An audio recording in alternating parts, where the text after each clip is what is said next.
আচ্ছা, আমরা অনেকেই কাবিলা ভাই যিনি সিনেমা করে ওনার কণ্ঠ শুনেছি, এবং উনি অনেক জনপ্রিয় কণ্ঠ দেওয়ার পর সারা বাংলাদেশে ভাইরাল হয়েছে। ওনার কণ্ঠ থেকে আমরা শুনতে পারি না, কারণ ওনার গলায় সমস্যার কারণে উনি আর সেই কণ্ঠ বলতে পারেন না। সেই কণ্ঠের একজন আছে আমাদের নরসিংদীর জনপ্রিয় দ্বিতীয় কাবিলা ভাই, যাকে বলে তিনি আজকে সেই কণ্ঠ আমাদেরকে কিছু ডায়লগ শোনাবে। আচ্ছা, বলেন। আসলে কি এখানে ডায়লগের কিছু নেই।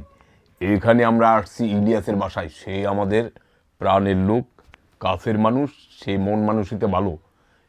তারে নিয়া ইদানিং মাইনছে ভাইরাসের লইগিয়া উল্টা পাল্টা কমেন্ট করিয়া তার তক্তা ছুটেই গেলেইতেছি, বুঝলেন?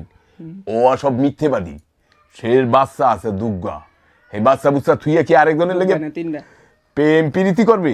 ও কিন্তু মাইনা নেওয়া যায় না, এইটা সব মিথ্যা কথা।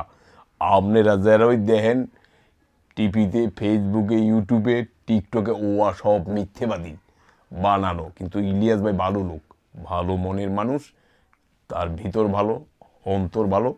তার জন্য দোয়া করি, তার সন্তানের লিগেও, ছেলে মেয়ে বউ বাচ্চা সবার জন্য। কিন্তু ওইটা সব মিথ্যেবাদী। এই করে আমার কথা বেশি বাড়াইলাম না, বাড়াইলে আমার তক্তা ছুটেই গেলেই। এমনি জনগণ আমার বাইরের উপরে চেত্যা রয়েছে, সেইটা আমারও মারিয়া লাগবে, হেরেও মারিয়া ফেলাইবি। বেশি কথা বলবো না, ওই কথা বলবে। ওকে।